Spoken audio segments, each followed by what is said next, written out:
Perkenalkan, nama saya Agan. Pada video kali ini saya akan menjelaskan tentang digital audio, di mana ada 4 poin yang akan saya sampaikan, yaitu yang pertama ada sound, yang kedua ada sampling, yang ketiga quantization, yang keempat modulation.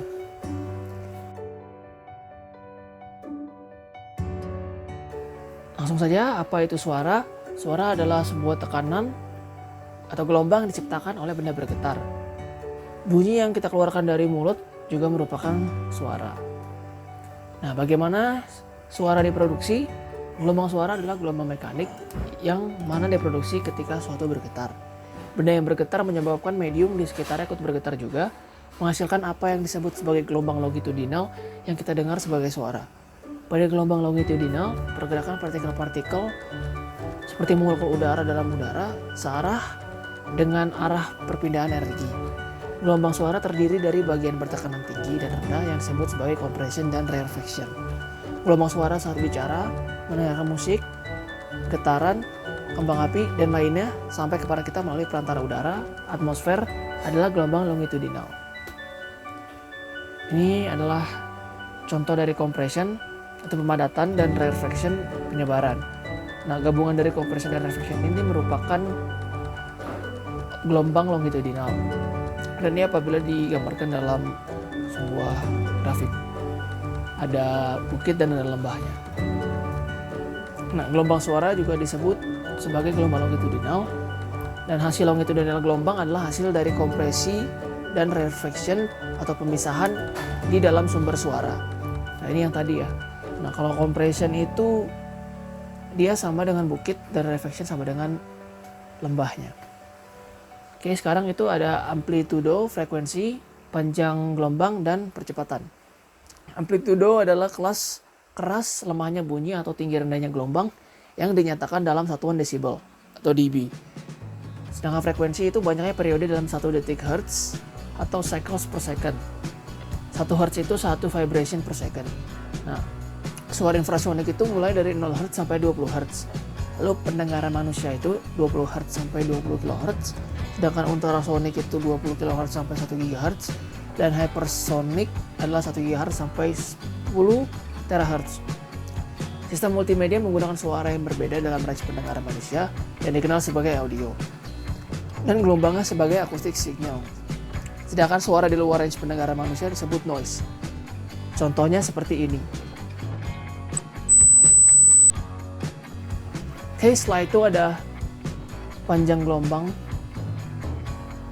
Inilah contoh panjang gelombang, tapi dengan gelombang yang high frekuensi, dengan frekuensi tinggi, dan gelombang dengan frekuensi rendah. Dapat lihat dari banyaknya panjang gelombangnya berbeda. Oke, langsung saja panjang gelombang yang dirumuskan sebagai C per F, di mana C adalah kecepatan rambat bunyi dan F adalah frekuensi. Sebagai contoh, cara perhitungannya itu berapakah panjang gelombang untuk gelombang suara yang memiliki kecepatan rambat 343 meter per second dan frekuensi 20 kHz. Jadi langsung saja C per F yaitu 343 per 20, jadi 17,5 mm. Dan untuk velocity atau kecepatan perambatan gelombang bunyi sampai ke telinga pada urat kering dan suhu 20 derajat Celcius, kecepatan rambatnya sekitar 343 meter per second. Nah, apabila suhu ini berubah dan kelembapan udara berubah, maka kecepatan rambatnya juga akan berubah. Nah, sekarang masuk ke digitization of sound atau pendigitalisasian dari suara. Nah, contohnya itu mikrofon, video kamera itu memproduksi sinyal analog. Nah, untuk memasukkannya ke dalam komputer, kita harus mendigitalisasikan itu terlebih dahulu dengan cara mengkonvert dari analog tadi menjadi digital. Nah, dapat lihat perbedaannya, yaitu kalau gelombang analog seperti ini, sedangkan gelombang digital seperti ini, dia agak siku-siku. Nah, ini Nyquist sampling theorem. Tingkat Nyquist untuk digitalisasi lossless, tingkat pengambilan sampelnya itu harus setidaknya 2 kali lipat dari respon frekuensi maksimumnya. Makin banyak, makin baik. Nah, di sini adalah quantization intervals dan resulting error. Nah, di sini itu menggunakan angka biner, di mana kita dapat melihat kenaikannya itu dari setiap siku pertamanya. Jadi misalnya ini naik ke atas, nah di sini siku pertama maka di sini titik 0, 0, 0, 0, 0. Lalu naik lagi, siku lagi 0, 0, 1 dan seterusnya. Sekarang linear versus non-linear quantization. Linear quantization yaitu audio digital disampel secara kontinu pada fixed rate. Setiap sampel direpresentasikan dengan jumlah bit yang tetap. Sedangkan non-linear quantization menggunakan lebih banyak digit atau bit atau lebih sedikit untuk mewakili sampel di beberapa level. Untuk media suara, lebih penting untuk memiliki representasi yang halus atau lebih banyak bit untuk sinyal amplitude rendah daripada tinggi.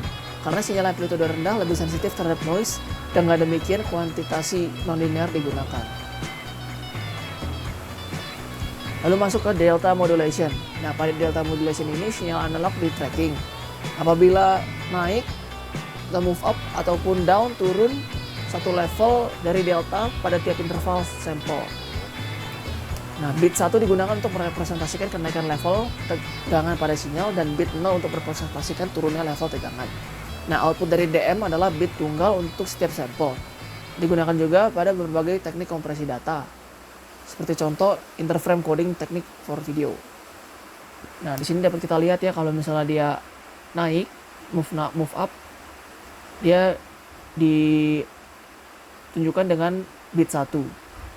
Dia naik terus, naik lagi, masih 1, dan kalau turun ditunjukkan dengan bit 0. Ya, mungkin sekian saja dari video kali ini. Semoga membantu dan sampai jumpa.